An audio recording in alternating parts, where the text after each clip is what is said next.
అదే RTV app వార్తల్ని క్షణాల్లో చదివే అవకాశం ఉంటుంది. ఒక న్యూస్ పేపర్, ఒక టెలివిజన్ ఛానల్ మీ చేతుల్లో ఎప్పుడూ ఉంటాయి. ఘన చరిత్ర ఉన్నటువంటి ఒంగోలు జేఎంబీ చర్చ్ అంటే సుమారు 150 సంవత్సరాలు పైగా చరిత్ర ఉన్నటువంటి ఈ చర్చిలో ఇటీవల కాలంలో చిన్నపాటి అలజడైతే జరుగుతూ ఉన్న పరిస్థితి. రెండు వర్గాల మధ్య కూడా జరుగుతున్నటువంటి ఈ గొడవ చిలికి కాని వాళ్ళకు తారాస్థాయికి చేరి ఒకరిపై ఒకరు కేసులు, ఒకరిపై ఒకరు దాడులు చేసుకునే స్థాయికి కూడా వచ్చింది. అసలుకి ఈ సమస్య గల కారణాలు ఏంటి, అసలుకి ఇటీవల కాలం జరిగినటువంటి ఈ ఘర్షణకి, అదేవిధంగా ఒకరిపై ఒకరు కేసులు పెట్టుకోవడానికి గల కారణాలు ఏంటో మనతో పాటు ఆ చర్చిలోని ఒక వర్గం సభ్యులు అయితే ఉన్నారు. అసలు వారిని అడిగి తెలుసుకునే ప్రయత్నం అయితే ఇప్పుడు చేద్దాం. సార్ చెప్పండి, జేఎంబీ చర్చ్ చాలా చరిత్ర కలిగింది. ఆ చర్చ్ అంటేనే కొద్దిగా శాంతికి, సమాధానానికి ప్రతీకగా కూడా చూస్తున్న పరిస్థితి. కానీ అక్కడే గొడవలు జరిగి ఒకరిపై ఒకరు దాడులు చేసుకునే పరిస్థితికి వచ్చింది. అసలు ఏంటి ఇది నిన్న జరిగిన గొడవ గల ప్రధాన కారణం ఏంటి? సార్, నా పేరు reverend T Daivadheenam, the Ongole baptist field association pastors president and coordinator. ఈ బ్యాప్టిస్టు కుల సమాజంలో 40 సంఘాలు ఉన్నాయి. 40 సంఘాల పాస్టర్లని, 40 సంఘాల పెద్దలు అందరం కలిసి నూతనంగా జనరల్ కౌన్సిల్ మెంబర్ డాక్టర్ రాజు విమల్ గారిని ఎన్నుకోవడం జరిగింది. ఈ ఘనమైనటువంటి కార్యక్రమాన్ని సెంట్రల్ రీజన్ అనగా 6 కుల సమాజంలో ఉన్నటువంటి పాస్టర్ని, పెద్దల్ని, నాయకుల్ని, అలాగనే చరిత్ర కలిగినటువంటి జువెట్ మెమోరియల్ బ్యాప్టిస్ట్ సంఘంలో ఉన్నటువంటి బోత్ ఆర్ పార్టీస్ కమిటీ సభ్యులందరూ కూడా కలిసి వారి యొక్క పర్మిషన్తో జేఎంబీ సంఘంలో రెవరెండ్ జి రాజు విమల్ గారిని జీసీ మెంబర్గా ఎలక్ట్ చేసుకున్న విషయాన్ని అందరికీ తెలియజేసి ఘనంగా మేము సన్మానించాలని అనుకున్నాం. దానికి ఇదిగోండి మన జువెట్ మెమోరియల్ బ్యాప్టిస్ట్ సంఘ స్టాండింగ్ కమిటీ సభ్యులు ఇచ్చినటువంటి అనుమతి పత్రం, తర్వాత మేము ఇన్విటేషన్ కార్డు కూడా ప్రింట్ చేసుకున్నాం. మేము ప్రింట్ చేసుకొని ఫ్లెక్సీలు ప్రింట్ చేయించుకొని కుర్చీలు తయారు చేసి మీటింగ్ కండక్ట్ చేసుకున్నటువంటి సమయంలో, అనగా 23వ తారీఖు శనివారం, ఈ లోపల క్లోపేట వాస్తవ్యులు రావిపాటి వినోద్ కుమార్, తర్వాత పాస్టర్ ఆషేర్ పాల్, తర్వాత నేలపాటి ప్రమోద్ కుమార్, మందా లిఖిత్, తేళ్ల టోనీ, తాడిపత్తి చిరంజీవి, తేళ్ల యేసుపాదం, ఎండ్లూరి చిట్టి, మరి ఇంకొంతమంది 20 మంది సభ్యులు మా మీదకి దొమ్మిగా వచ్చారు. వచ్చి వాల్ పోస్టులన్నీ కూడా తీసేశారు. కుర్చీలు ఎట్లా పడితే అట్లా కూడా లాగి పడేశారు. మైక్ సెట్ చేసుకుంటే మైక్ అతను కూడా బెదిరించేశారు. అతను భయపడి వెళ్ళిపోయాడు. నాతో పాటు ఉన్నటువంటి ఒక 20 మంది పాస్టర్లని, పెద్దల్ని బెదిరించేసరికి వాళ్ళు కూడా ఎటో కొట్టు వెళ్ళిపోయారు. నేనండి ఒక్క మాట కూడా మాట్లాడలేదు అతను ఎట్ట పడితే అట్ట మాట్లాడాడు. ఒక దైవ సేవకుడు అనేటువంటి విధానం కూడా చూడకుండా ఏలు చూపించి, నువ్వు తీస్తావా తీవా, నిన్ను తన్నకముందే, చొక్కా లాగి బయట పడేయకముందే నువ్వు వెళ్ళిపోతే చాలా మంచిది నీకని బెదిరించాడు. మేము కేవలం ప్రార్థనకి పోయేవాళ్ళం, దైవ సేవకులం కాబట్టి ప్రశాంతంగా ఎటువంటి గొడవ జరగకూడదని బయటకు వచ్చేసి దీని విషయమై దృష్టిలో పెట్టుకొని 2 టౌన్లో కంప్లైంట్ చేయడం జరిగింది. దీని విషయమై మేము చాలా ఖండిస్తున్నాము. ఎందుకంటే దైవ సేవకులకి రక్షణ అనేటువంటిది కూడా లేకుండా పోతుంది. భయపడుతూ ఉన్నాం మేము. ఈ విషయమై మాకు న్యాయం చేయాలని నేను ప్రతి ఒక్కరిని కూడా కోరుకుంటూ ఈ మాటలతో అయితే మీరు చెప్పండి రాజమౌళి గారు, గత కొంతకాలంగా జేఎంబీ చర్చిలో జరుగుతున్నటువంటి ఆధిపత్య పోరులో భాగంగానే ఇది ఈరోజు తారాస్థాయికి చేరి తెర మీదకి రావడం జరిగిందని మీరు భావిస్తున్నారు? అంటే ఇప్పుడు జరిగిన సంఘటనను బట్టి ఖచ్చితంగా జేఎంబీ చర్చి కార్యవర్గంకి కానీ జరిగినటువంటి ఘర్షణలకు కానీ ఎటువంటి సంబంధము లేదు మొదటిగా. రెండవది ఏంటంటే, ఇప్పుడు ఈ పాస్టర్ గారు దైవాధీనం గారు ఏదైతే చెప్పారో, నన్ను కొత్తగా జీసీ మెంబర్గా ఎన్నుకున్న తర్వాత వాళ్ళందరూ కలిసి సన్మాన కార్యక్రమం పెట్టుకున్నప్పుడు మేము చర్చి యాజమాన్యం నుంచి పర్మిషన్ తీసుకొని మనం ఆర్గనైజ్ చేసుకున్నాం. వాళ్ళు వచ్చి ఆపిన తర్వాత మేము పోలీసు వారి దృష్టికి దీన్ని తీసుకువెళ్ళాం. వాళ్ళు కొద్దిగా ఆ రోజు ఏదో కార్యక్రమాలు ఉన్నాయనే దాని మీద వాళ్ళు రావడం లేట్ అయింది. మేము కార్యక్రమాన్ని నిలుపుదల చేసుకొని మేము వెళ్ళిపోయాం అక్కడ నుంచి.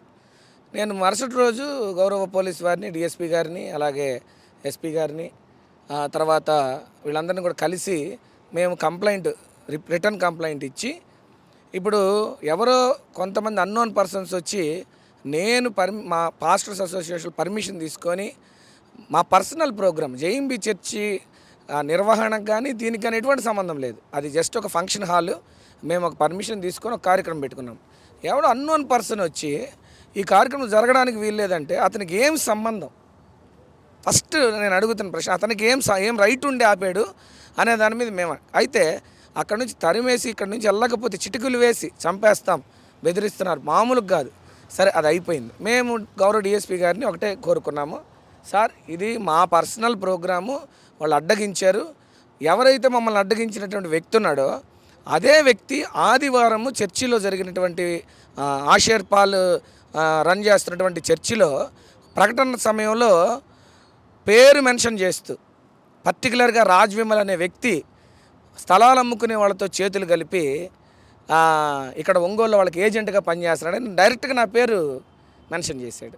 సుజయ్ గారి పేరు మెన్షన్ చేశాడు. ఇంకెవరెవరో పేర్లు మెన్షన్ చేస్తున్నాడు. నేను ఒకటే అడుగుతున్నా, నీ దగ్గర కాగితం ఉంటే, డాక్యుమెంట్ ఉంటే రా, ఓపెన్ డిబేట్ ఛాలెంజ్, నీతో కూర్చొని మాట్లాడదాం. మేము ఎక్కడికి వెళ్ళినా కూడా మేము ఇదే మాట్లాడుతున్నాం. మా దగ్గర డాక్యుమెంట్స్ ఉన్నాయి. మీరు ఎవరైనా ఏదైనా అపోహలు ఉంటే మా దగ్గరికి రండి, మనం కూర్చొని మాట్లాడదాం అంటున్నాం. కానీ ఎంతసేపటికి దుష్ప్రచారం చేసి, మొన్న మా పాస్ గారు చెప్తున్నారు, అబద్ధము నిజం చెప్పులు వేసుకునే లేవు, అబద్ధం ఊరంతా తిరిగి వచ్చిద్దని. అక్కడ ఎవరైతే ఆ ప్రగల్భాలు పలుకుతున్నటువంటి వ్యక్తి ఉన్నాడో పొద్దు గూకులు మా మీదే ఏడుపు, మేమేదో స్థలాలు దోచుకుంటున్నామంటాడు.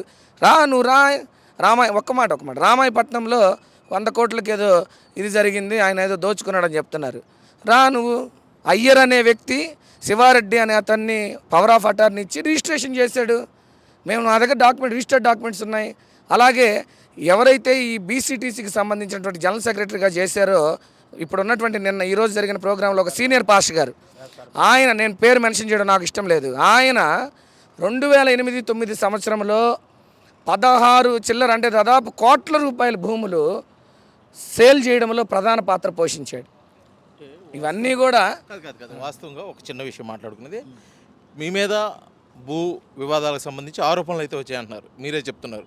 నిజంగా అటువంటి ఆరోపణలు వచ్చాయి కాబట్టి మీరు ఖండిస్తున్నారా, నిజంగా దాంట్లో వాస్తవం ఉందంటారా? ఎందుకంటే దానికి ఈరోజు మీరు సమాధానం చెప్పాల్సిన అవసరం ఉంది. ఖచ్చితంగా చెప్తాం సార్. ఈ బ్యాప్టిస్టు ఆస్తులు అనేవి కొన్ని వేల కోట్ల ఆస్తులు అన్యాయంగా, అక్రమంగా, అది అంటే ఎవరైతే అమెరికన్ బ్యాప్టిస్ట్ మిషన్ వాళ్ళు మీరు అమ్మడానికి లేదు, కొనడానికి లేదు, దీన్ని మెయింటైన్ చేయమని ఇస్తే కనీసం అమాల్గమేషన్ అనే ప్రాసెస్ కూడా జరగకుండా, రైట్ లేకుండా దీన్ని అమ్మేస్తున్నారు. అదేమంటే అమాల్గమేషన్ జరిగిందని వాళ్ళకి అభూత కల్పన, ఏదో కల్లుబుల మాటలు చెప్పి. దీనికి సంబంధించి గతంలో మీరేమన్నా ఎవరికైనా ఫిర్యాదు చేయడం కానీ, అంటే ఇప్పుడు మీరు అంటున్నారు కదా వేరే వాళ్ళు ఎటువంటి ఆధారాలు లేకుండా అమ్మేస్తున్నారని చెప్పేసి, దాని మీద ఎప్పుడైనా న్యాయ పోరాటం చేయడం కానీ ఫిర్యాదు చేయడం కానీ జరిగిందా? రాజశేఖర రెడ్డి గారు ముఖ్యమంత్రిగా ఉన్నప్పుడు మా ఫాదర్ ఎమ్మెల్యేగా ఉన్నారు, మహిదర్ రెడ్డి గారు ఎమ్మెల్యేగా ఉన్నారు. ఈ క్రైస్తవ ఆస్తుల అన్యాక్రాంతం మీద నాయకత్వం వహించింది మా ఫాదర్. నాకు అన్నీ తెలుసు చరిత్ర, ఎందుకంటే మేము ఇప్పుడు కాదు, బ్యాప్టిస్ట్లో కొన్ని 100 సంవత్సరాల నుంచి మా కుటుంబ నేపథ్యం ఉంది. సో నేను అనేది ఒకటే, ఇప్పుడు ఎవరైతే దుష్ప్రచారం చేస్తున్నారో వారు ఈరోజు మీటింగ్ పెట్టారు, నేను కంప్లైంట్ ఇచ్చాను, సార్ అది జరగడానికి వీల్లేదు, ఏ రైట్ లేకుండా మా ప్రోగ్రాం ఆపాడు, కనీసం ప్రయర్ కంప్లైంట్ లేకుండా. మేము ఈరోజు కంప్లైంట్ ఇస్తున్నాం, మీరు ఆపండి అని చెప్పి. మీ మీద మీరు మీ ప్రోగ్రామ్ని జరుపుకోకుండా వాళ్ళు ఆపారని చెప్పేసి ప్రతిగా వాళ్ళ మీటింగ్ని మీరు ఆపారా, లేకపోతే దానికి ఏదైనా ప్రత్యేకమైన కారణం ఉందా? ఏమి లేదు, ప్రత్యేకమైన కారణం ఏమీ లేదు. కాకపోతే అబద్ధాలని దుష్ప్రచారం చేస్తూ అంటే మేము ఏమి చేయకపోయినా కూడా మా పేర్లు మెన్షన్ చేసి, మేము దానిలో మా హస్తం ఉంది, దీనిలో మా హస్తం ఉందని మా పేర్లు మెన్షన్ చేస్తున్నారు. ఖచ్చితంగా మేము దాని మీద కూడా చర్యలు తీసుకుంటాము చట్టపరంగా, దానిలో ఏమి వెనక్కి తగ్గేది లేదు. కాకపోతే మేము ఒకటే, ఈరోజు మేము పోలీసులని సహాయం అడిగాము, అక్కడ జరిగినటువంటి పరిస్థితులు దానికి వ్యతిరేకంగా జరిగినాయి, ఓకే వెరీ గుడ్. కానీ మేము కూడా అది అడగడానికే వెళ్ళాం, అంతేగాని అక్కడ మేమేం గొడవ సృష్టించడానికి వెళ్ళలేదు. మీరు ఎలా చేస్తారు, మేము కంప్లైంట్ ఇచ్చాము చెయ్యొద్దని, పోలీసులు నోటీసులు కూడా ఇచ్చారు. పోలీసు వారు ఎవరైతే నిర్వహిస్తున్నారో వాళ్ళకి పెట్టద్దు, పర్మిషన్ లేదు అని వాళ్ళు నోటీసులు ఇస్తే, ఆ నోటీసులు కూడా తీసుకోకుండా దౌర్జన్యంగా దర్జాగా వాళ్ళు ఈరోజు మీటింగ్ పెట్టారు. అయితే జరిగిన అనేక సంఘటనల నేపథ్యంలో ఈరోజు జరిగిన సంఘటన పరిస్థితుల్లో కూడా మీరు ఏం కోరుకుంటున్నారు? అంటే మీరు భవిష్యత్తులో ఎటువంటి న్యాయ పోరాటానికి వెళ్ళబోతున్నారు? భవిష్యత్తు కార్యాచరణ ఎలా ఉండబోతుంది? అసలు మీరు ఏదైనా న్యాయం కోరుకుంటున్నారా? లేకపోతే అసలు మీరు చేసే మీ ప్రధానమైన డిమాండ్స్ ఏంటి? ఒక 2 మాటల్లో చెప్తానండి. ఈ బ్యాప్టిస్టు ఆస్తుల అన్యాక్రాంతం మీద మద్రాసు హైకోర్టు 2024 డిసెంబర్లో CS 124 అని ఒక తీర్పు ఇచ్చింది. ఏమనిచ్చిందంటే ఈ PABC అనేది ఏదైతే ఉందో ABFMC, FMS అలాగే PABC, ఈ PABCని baptist history 25 years above experience ఉన్నటువంటి ఎవరైనా సరే మీరు మళ్ళీ రీఫార్మ్ చేయండి, రీబిల్డ్ చేయండి అని ఓపెన్ తీర్పిచ్చింది. అంటే ఆ 25 ఇయర్స్ ఎక్స్పీరియన్స్ ఉన్న ఎవరైనా సరే దానిలో ఫామ్ చేయడంలో ముందుకు అడుగు వేయచ్చు. ఫలానా వాళ్ళు వేయాలి, దీనికి మేము వారసులం అని చెప్పడానికి లేదు. అది ఎవరైతే ఫామ్ చేస్తున్నారో వాళ్ళ వరకే రైట్ ఉంటుంది. సో మమ్మల్ని పెట్టొద్దు అని చెప్పడానికి అతనికి అధికారం లేదు. అది మేము అంటుంది. ఇది గత కొన్ని సంవత్సరాలుగా జరుగుతున్నటువంటి 2 వర్గాల మధ్య విద్వేషం తారాస్థాయికి చేరిన పరిస్థితి అయితే కనిపిస్తుంది. కాతే ఈ జరిగిన నేపథ్యంలో కూడా ఎవరికొవారు తమ వాదన అయితే వినిపిస్తున్నారు. జరిగిన కార్యక్రమం కేవలం ప్రైవేట్ కార్యక్రమం, చర్చికి ఎటువంటి సంబంధం లేదని తెలియజేస్తున్నారు.